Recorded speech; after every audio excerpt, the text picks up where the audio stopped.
안녕하십니까. 주간 뉴스 브리핑 도경채 신지수입니다. 집값이 떨어지면 내 집 마련이 쉬워져야 하는 게 상식입니다. 그런데 지금 우리 시장은 어떻습니까?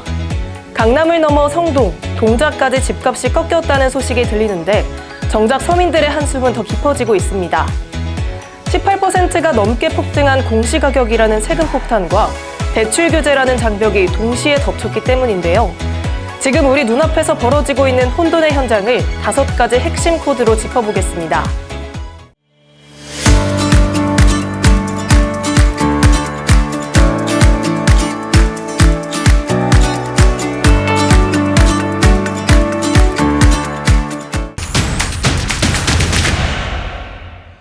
이슈 1. 공시가 쇼크, 징벌적 숫자의 습격.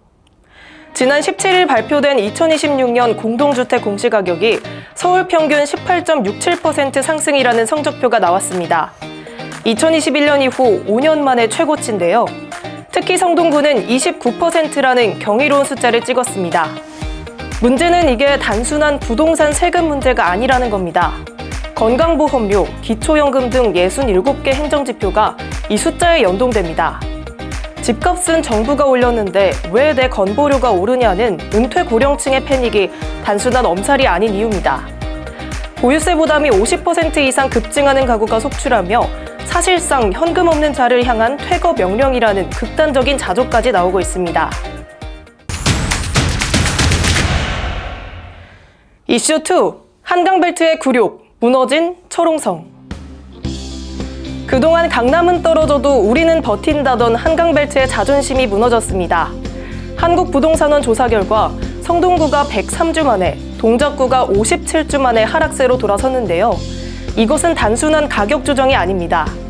강남발 냉기가 용산을 거쳐 마용성, 그리고 서남권 핵심지까지 완전히 전이되었다는 항복선언과 같습니다. 절세 매물이 쌓이고 있지만 사려는 사람은 없습니다. 시장에 흐르는 이 차가운 공기, 당분간 멈추지 않을 기세입니다. 이슈 3. 사다리 걷어차기, 하락장의 역설. 집값이 떨어지는데 왜 집을 못 살까요? 답은 대출 규제의 역풍에 있습니다. 스트레스 DSR 3단계 시행으로 대출 한도가 꽉 막혔습니다. 금융소비자 2명 중 1명이 자금 계획에 차질을 빚고 있다는 통계는 무엇을 말할까요? 현금 부자들에게는 지금이 싼 가격에 매물을 줍는 줍줍의 기회지만 평범한 직장인들에게는 떨어지는 집값조차 그림의 떡입니다. 사다리 걷어차기라는 비판이 나오는 이유, 결국 이 시장의 승자는 또다시 현금을 쥔 소수라는 박탈감 때문입니다.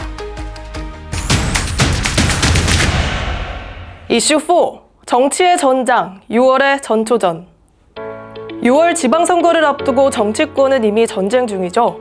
국민의힘은 이번 공시가 인상을 이재명 정부의 세금 핵폭탄으로 규정했습니다. 실거래가보다 높은 공시가 인상은 꼼수 중세라는 건데요. 반면 민주당 서울시장 후보들은 내부 총질에 가까운 정책 난타전을 벌였습니다. 성동구의 집값 상승을 치적으로 볼 것이냐 실패로 볼 것이냐를 두고 후보 간 부동산 철학이 정면 충돌했습니다. 결국 오는 5월 9일 양도세 중과유예 종료일과 6월 선거일이 이 시장의 운명을 가를 최대 분수령이 될 것입니다. 이슈 5. 거래 절벽의 경고, 멈춰선 시장. 매도자는 더 떨어지기 전에 팔자며 가격을 낮추지만 매수자는 아직 바닥이 아니다 라며 움직이지 않습니다. 여기에 대출 규제까지 겹치면서 시장은 사실상 개점 휴업 상태에 들어간 건데요. 이 거래 절벽이 의미하는 건 단순한 침체가 아닙니다. 가격, 세금, 대출, 심리가 동시에 얼어붙은 복합 경색입니다. 거래가 멈춘 시장에서는 가격 신호도 왜곡되는데요. 지금의 하락이 끝인지 시작인지조차 판단하기 어려운 안개 국면에 진입했다는 경고입니다. 생존을 위한 관망이 필요할 때, 지금 부동산 시장은 보이지 않는 세금과 보이는 하락이 교차하는 혼돈의 터널을 지나고 있습니다. 정부는 세수 확보와 시장 안정 사이에서 외줄타기를 하고 있고 정치권은 표심 계산기에 분주합니다. 이럴 때일수록 감정적인 패닉보다는 냉정한 데이터 읽기가 필요한데요. 내가 감당할 수 있는 세금인지, 그리고 내가 넘을 수 있는 대출 장벽인지 다시 한번 계산기를 두드려 보시는 게 좋겠습니다.